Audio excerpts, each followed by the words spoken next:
Well, that proves you really can't tell I'm a journalists centrist. anything. I mean, did you see this? They don't even. It was pretty simple directions, guys. I mean, you go to the right, this person goes to the left. I have an excuse. How y'all enjoying CPAC so far?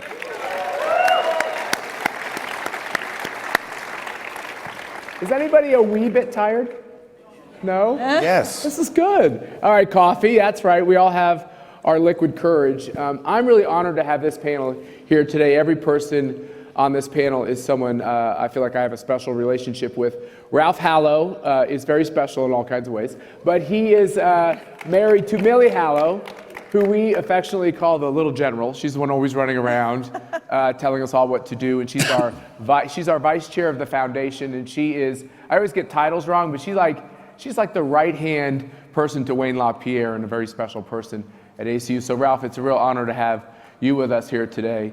And Susan Page and I grew up together in the same town, a little different years, but she went to one high school, rival high school. I went to the other rival high school, and we both traveled to Wichita from time to time. And I want you to know, Susan, that I don't know if they're here, but much of my family from Wichita is here today, and they all love you, and they're happy that you're here. Let's shout out for Wichita, Kansas. Come on. And Rick Unger, I'm going to admit, he's a little more left-wing than I am. Where we know the CPAC audience will be polite and respectful, even with a guy who's just a little off on some issues from time to time, because we think it helps liven up the conversation. Because I kind of want to know what the heck is going on with the Democrats do. And of course, Byron York, someone I get to talk to several times a week in the Fox Green Room. Come on. And Byron and I have a very special relationship because we go to the same hairstylist. We kind of, Byron has this perfect, beautiful hair, and I'm trying to make mine be like that too. They did a great job with that white color. Yeah. It's really cool to be confused with Mike Pence. I'm really enjoying that.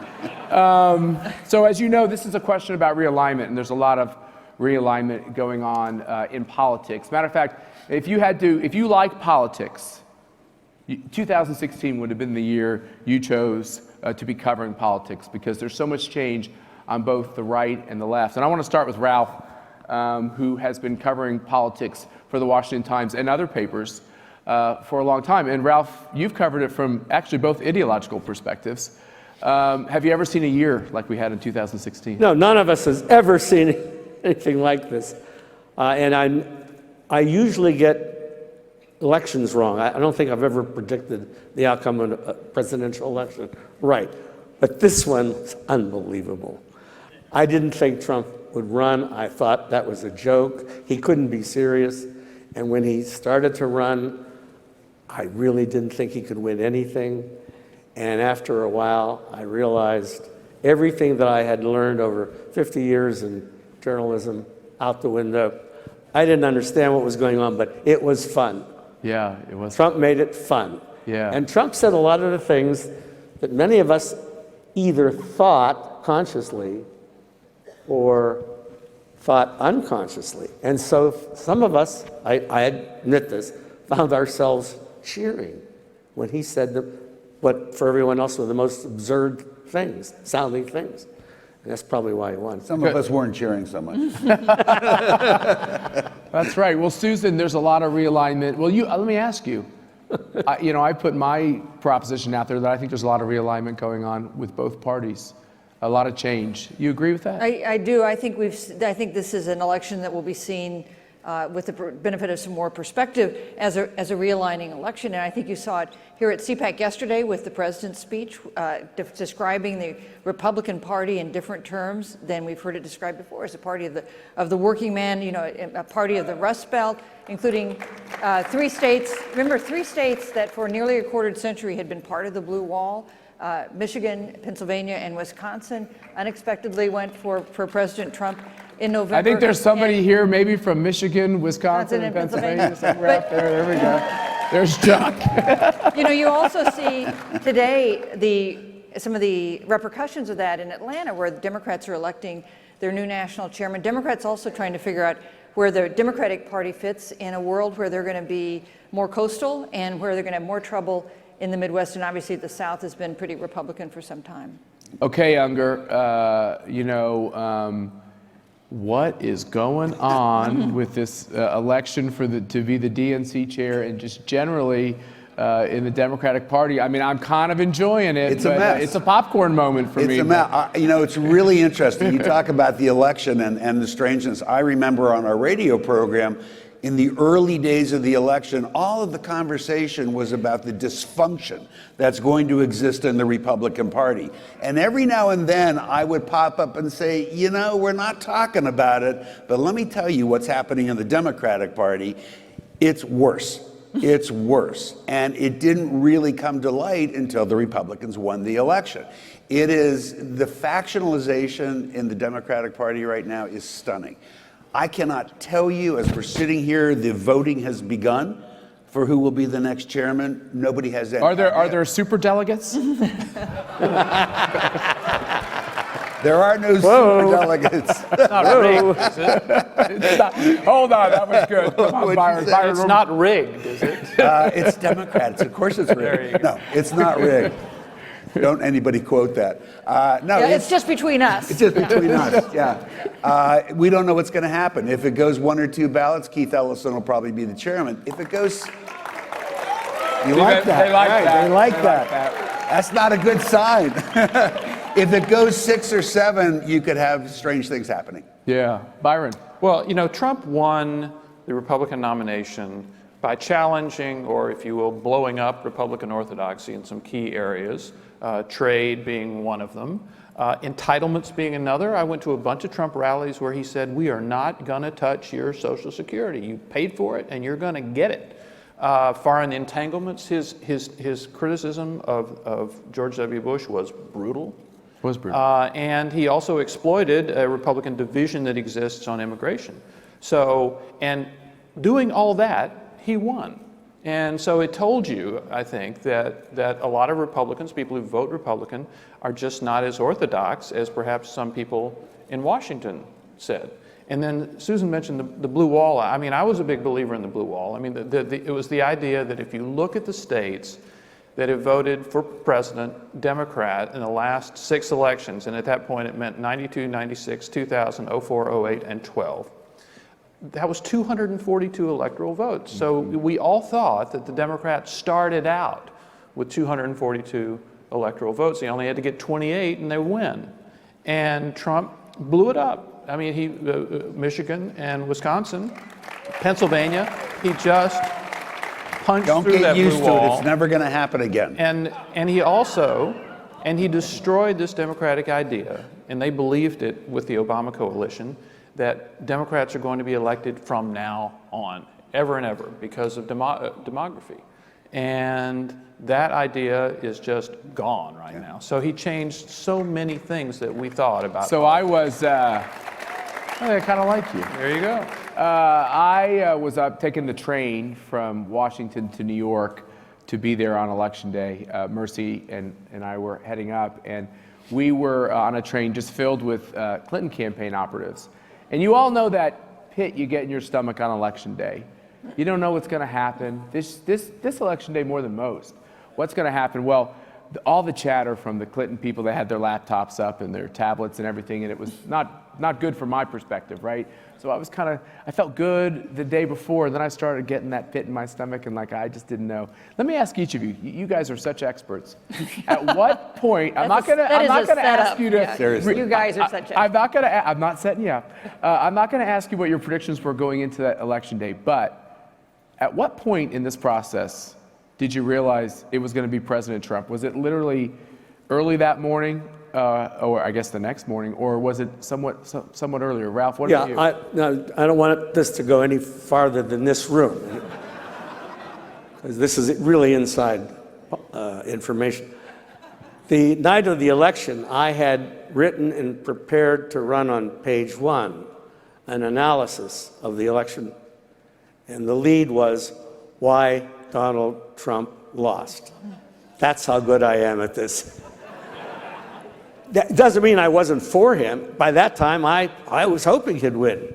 But I agreed with everyone else. There is that blue block that you really can't make a significant dent in, and certainly not if your name is Trump and you're saying the absurd things that he's saying. I like most of the absurd things he's saying, but nobody else. Actually, Ralph, you say some of the absurd things. Yes, I do. Yeah, but it's not going farther than this room, right? Actually, I kind of think Ralph was maybe channeling and helping Trump before, Trump decided to do this. Because if you read your columns through the years, you can see some of these themes. Yeah. And there was a realignment, right?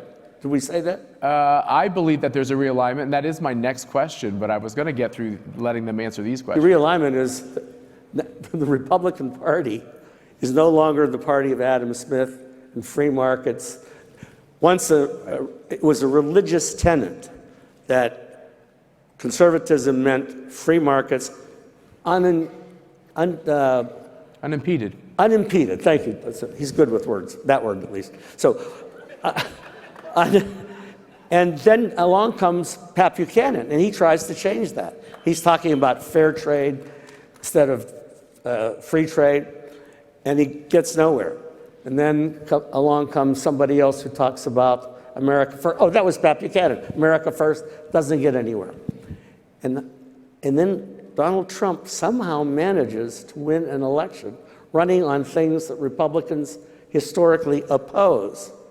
And the Republican Congress, amazingly, is not beating the bejesus out of him on these issues on which every member of that Republican Congress has run. Although there's a lot of time on the clock. Yeah. We're going to see the. Yeah. Susan, what about you on leading up to the election? We haven't had the fights over the details about what you do about entitlements, what you do about some of these other issues. So those fights may come, but election nights are humbling things, I think, for people who cover politics, because it doesn't matter what you think and it doesn't matter what the polls show you. It only matters what voters actually do. And I've covered several election nights where it's been a surprise, and I think this last election night was a surprise. I do the analysis for USA Today for a series of editions. So the first deadline I had was at, 6:30 or 7. Oh, my Lord. So that was one that did not predict who was going to win. That's one for the ages. Believe me, it's like trying to look at exit polls and what does it tell us about what people are thinking. But as the night went on, the analysis I wrote for each subsequent edition became a little friendlier to the prospects that Donald Trump was going to be the next president. And by the last deadline, we had Donald Trump being elected president. But it was not until, 8 o'clock that night maybe, that I thought, he's actually going to do this thing that we said he could not do. Yeah. Rick. I was covering the election in Youngstown, Ohio. I think Youngstown remains. What was first prize? Youngstown is my hometown. Love going there. That's the center of this. Really. It is. That to me is the center. It's the bellwether. Anybody here from Youngstown? Why not? Rick. Rick. So I'm doing the radio program, but we're watching local returns. I was sitting with the mayor of Youngstown, and the numbers came up from Mahoning County, which is where Youngstown's located, and Donald Trump was ahead. And the mayor and I, who both grew up there and know that Mahoning County has never gone Republican, certainly since any of us could remember, we just looked at each other with our mouths open. And that's when I realized Donald Trump was going to be the next president. Yeah, it's amazing.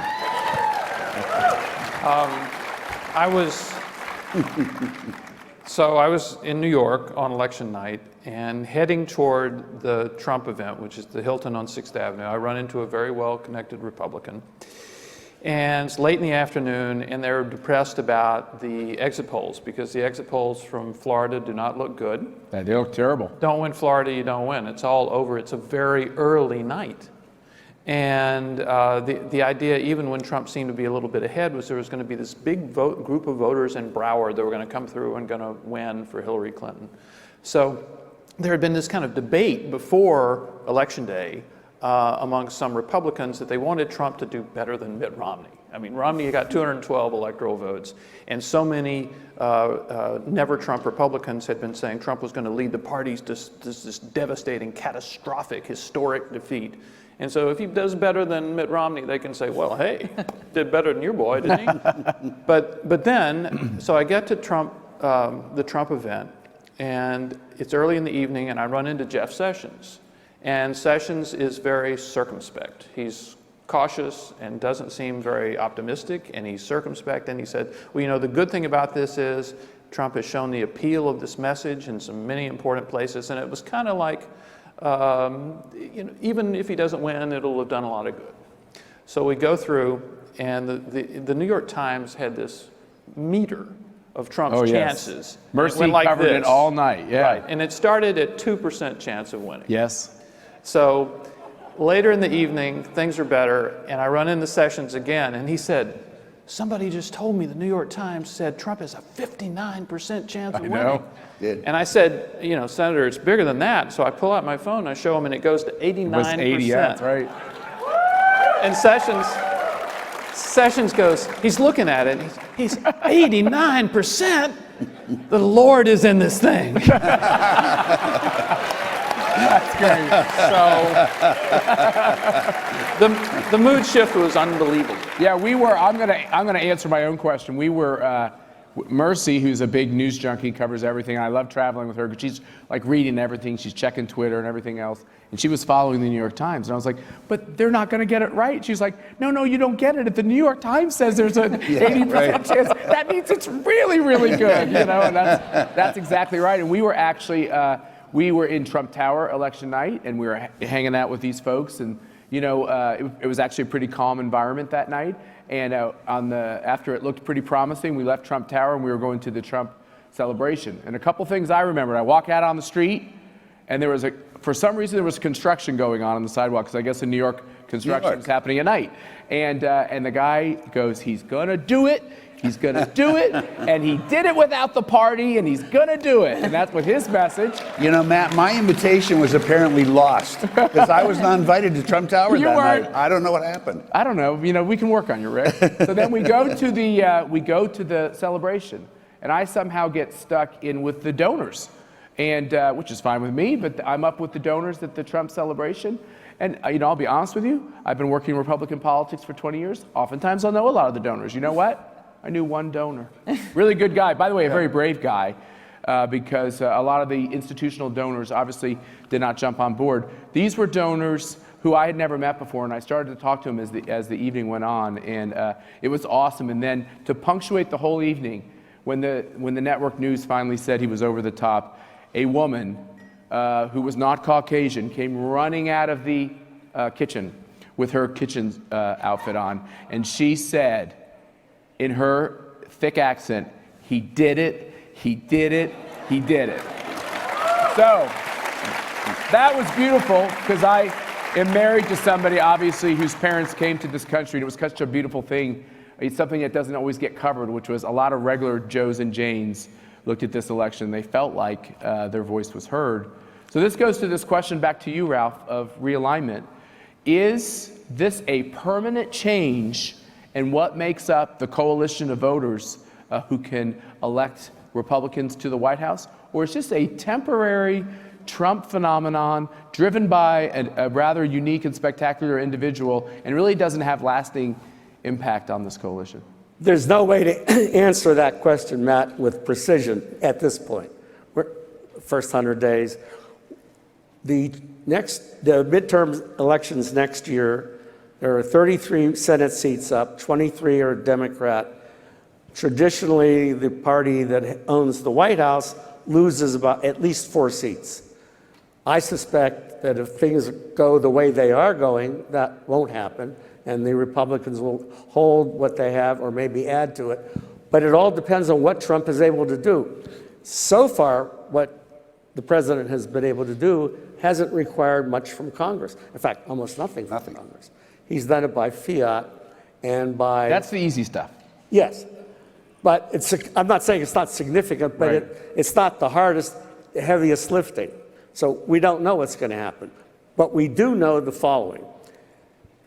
This party no longer, at least for the next few months, maybe through the next 4 years, is no longer committed to the religious belief in the Adam Smith view of trade. And this is truly important, because it means that the Republican Party has a real chance to appeal to working men and women in a way that never happened before, including with Reagan, because working men and women got left out when free trade, or Buchanan used to say, globaloney, prevailed. Yeah, it helped lower consumer prices, but it hurt a lot of Americans. And it made America no longer a nation of manufacturing. And so this has already changed. How long it lasts will determine. Jump in here, panel. I mean, is this permanent realignment? There's not a permanent alignment in American politics. American politics are constantly shifting. I know that people in this audience are very enthusiastic about the fact that these 3 blue wall states went for Donald Trump, but they went for Donald Trump by a combined total of 107,000 votes. Tiny, just tiny. That's a very small number. That said, I do think we're seeing the two parties get defined in new ways, and that the Democratic Party is increasingly a party of the coasts, of millennials, of racial diversity, a lot of women, a high proportion of college-educated voters, and that's not what the Democratic Party was in the past, decades ago. And that the Republican Party is increasingly a party of rural and suburban areas, of whites. It's more male than female. I mean, we are seeing, and it's got real strength in some of these industrial Midwestern states that historically were Democratic. So I do think we see different definitions of these two parties. 1 second here, Rick. Let me just jump onto this for one anecdote that I got. And I want you and Byron to talk about this as well, which is I was shocked. In these green rooms, before you go on TV, you learn so much interesting stuff because most of us are not like Donald Trump. We say the most interesting thing before the camera gets on. He does the opposite. In the green room, it's just, and then the camera turns on and he says very interesting things. But one of the things I heard from a Democrat, which I thought was so blatant, which is I said, well, why are you for this Iran deal, and why are you doing so much to introduce, real panic with your Jewish supporters? And they're like, they're not a part of our coalition anymore. We're not really worried about them. Is there a change in even what we assume is the blocks of these coalitions? I think what's happened on my side, in my party, I've seen this movie before. We're going to move to the left. We're going to lose a lot of elections. And then we'll come back to the center. I've seen this movie in my lifetime. What's happening in the Republican Party is fascinating to me. I listened to Steve Bannon on your panel. Yeah. And when he said economic nationalism, I just went, wow. And I'll pose it as a question. While you may agree with that approach, I appreciate that. Are you still the party of Reagan if you're going in that direction? I'm not answering it, but it's an interesting and intriguing question to think about because I don't see that as Ronald Reagan. Well, there was a movement called the Reformicons, right. Whose basic premise was that Reagan was president a long time ago and things have changed, and they were trying to sort of update maybe perhaps Reagan's core values that were so important to people to fit our current conditions. Now, Trump's success or failure is going to have a huge determination of how much the Republican Party changes, but the fact that he won doing it has already changed because there was this debate a conversation among a lot of Republicans, never in public, about after Trump loses, what is the post-Trump synthesis going to be? Yeah. So there would be some Republicans, if Trump has sort of seized their nomination, he goes on to lose in a landslide, and they'll go, whew, boy, that was close. We can go back to being just what we were before. And then there were other Republicans who said, look what happened in these primaries. I mean, look who won the nomination. I mean, you're going to have to change. Can I ask you this question? Yes. This kind of throws it all on its head, but would any of the other 16 have won? You mean the presidency? The candidates. I personally do not believe that. I do not believe. I mean, Hillary Clinton was a terrible candidate. But Trump is the only one who could have won, is what you're saying. In my opinion, right. yes. We had a better candidate that we didn't run who would have won, and that would be Joe Biden. You think Joe Biden would have won? Yeah, I really do. But it's not about. We have a lot of people here from Delaware. It's not about whether you like Joe Biden or not. I think if you look at how the numbers add up, he would have. I agree with Byron, though. I think he was the only candidate, Donald Trump, who would have beaten Hillary. I mean, as bad of a candidate as Hillary. I followed the candidates around Iowa, and I remember spending a day. A couple of days watching Ted Cruz. They went up to northern Iowa around Mason City, and Trump, this was in Cruz's, in that phase in which he was like, nobody was going to have a bigger Bible than Ted Cruz. Yeah. I mean, he was going to just carry a huge Bible around if he had to, and we would go to these events, some of which were in churches, and he would quote scripture, and it was just, and then I saw the same day, it was in, at the Surf Ballroom, Trump appeared. And he like got a bigger group of evangelicals than Cruz had by carrying the big Bible around. And there was something different going on. You don't have Trump to had be a an different evangelical appeal. to actually get the support of evangelicals. Well, they felt that, yeah, they didn't, obviously they had elected Rick Santorum, and then they had elected Mike Huckabee in the last two caucuses. But what they were telling me was that they felt that they were under attack in the larger culture, lawsuits, cake baking, all of this stuff. Bathrooms. They felt they were under attack, and that they felt Donald Trump could protect them and their interests. I more agree with than that someone completely. else. Susan, let me ask you a question. That's absolutely right. Some of us believe that that democratic process was not as open as it should have been, shall we say. Do you think that the Democrats actually harmed themselves by, quote unquote, whatever they did? Donald Trump used to like to say rigging it.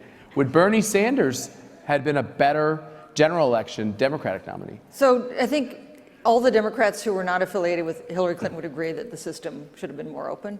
And I think there are some younger up-and-coming Democrats who think maybe I should have run, maybe somebody other than Martin O'Malley could have done better at challenging the people there. I think it's hard to rerun an election, but with everything we know now, if you knew Trump was going to be the Republican nominee, I think Bernie Sanders is a better counterpart, because they have some overlap appeal. I can't tell you how many people I talked to in Iowa and New Hampshire who were trying to decide between Hillary Clinton and between Bernie Sanders and Donald Trump. Oh, I tell you, it's true. So I guess I think that if you're going to nominate, if Republicans are going to nominate Donald Trump, Bernie Sanders is a greater match against him. And I agree that Joe Biden, he might have lost, but it would have been a different kind of race. Yes, Yeah. it would have. But I think Joe Biden also would have been a really formidable candidate against Donald Trump in places like Scranton or Youngstown. Right. When we would go to these debates, you guys remember all the Republican debates all over the country, and I would always be in an Uber car and asking the Uber driver who they supported. And it was interesting how many times, Susan, they said, well, I can't decide between Bernie Sanders or Trump. Yeah. And for the first couple times, it was just, I was like, what? Yeah. What are you talking about? And then I realized, wow, this is a real theme. This gets back to the forgotten man and woman. And I also asked them every time if they were going to vote. And they said, sir, I can't vote. I'm going to be driving my Uber car. And I thought, well, this also tells me that a lot of these Sanders-Trump people actually don't get you don't get the full amplification in the primaries. You know, the first time I was in Iowa, the first time I was at a rally and somebody told me I'm trying to decide between Bernie Sanders and Donald Trump, I thought it was so extraordinary. I sent out a tweet saying, hey, I'm at this rally. And then like the 16th time someone said that, I decided I would no longer be It wasn't finding it so tweetable. remarkable. Not tweetable. Yeah, it wasn't news. You know, what would have happened to Bernie Sanders, I think, was a fewfold. One, Hillary didn't pull enough voters from certain Democratic constituencies. Bernie Sanders really would have had that problem. Yeah. The other problem was, I mean, we're being honest with each other here, Bernie Sanders' programs didn't work. They were nice ideas, but if you actually put pen to paper, they didn't work. I mean, and that would have come out. Perhaps, I think Unger's just playing up to the crowd here. I'm not sure, but go ahead. Perhaps the biggest reason that Hillary Clinton lost was that she did not recreate the Obama coalition. Right. She couldn't. And black and other minority voters did not turn out in the numbers they had for President Obama twice. And I remember going to a Bernie Sanders rally at the Fox Theater in Atlanta, and he was in a southern swing trying to appeal to black voters. Well, the crowd was overwhelmingly white, but he really packed the place. And when he walked out, they stood up, and they remained standing for the 1 hour and 14 minutes that he spoke. Wow. They stood the whole time. But there weren't that many black voters there, and I felt that I could speak to every single one of them there, which I did. And they were all young, and they all told me they kept trying to convince their parents to vote for Bernie. And, Wow. and they said, I just can't do it. They're just with Clinton. They just won't leave Clinton. And it's because of Bill. They don't really like her that much. It's because of Bill, and they won't change. And I think that Bernie Sanders would have had a very hard time getting those voters, and might have done worse with those constituencies, which are absolutely vital to a Democratic victory. All right, But a so now- totally different dynamic. I mean, Yes. and elections Different do not race. follow the path we think they're going to follow, as evidenced last year. And that would have been a really fun election to cover. Yeah, it would have. Ralph, It's all about us. Yeah. so we have this Trump victory. We have the first 30 days. You all have heard what I've said about it. I can't imagine a president who knows that all of you are important to him succeeding, doing a better job of letting you know how much he respects you. It's been a great 30 days. He's fulfilling his promises, but it's 30 days, right? Ralph, what is the one or two things that he just must turn around in the economy and society in order to be able to go to the American people, 3 years from now and say, look, I've done what I said I would do, and we're on the right path? What is that? We're talking about a lot of issues, but what's like the one thing? I don't know what the one thing is. There's so many that he has on the table. He's got to show that there's something being done with the wall. There is a huge constituency out there for the wall. For them, it's symbolism, and it's really important. He's also got to show that, and I think he is doing this, that he's serious about, as you put it, I think, Byron, protecting evangelicals. Right. His wife gave some public speech last week, opened it with the Lord's Prayer. In Melbourne. Wow. It's really important because it showed that the Trump family, the president, his wife, actually believe that religion does belong in the public square. This is hugely important. Remember, this man actually won a record number of evangelicals on November 8th. Record number, outdoing George W. Bush, who then held the record, and who was a true evangelical. Trump never claimed he's an evangelical. No one thinks he's an evangelical. But they do believe him. And they believe that he's got the power to carry out what he promised.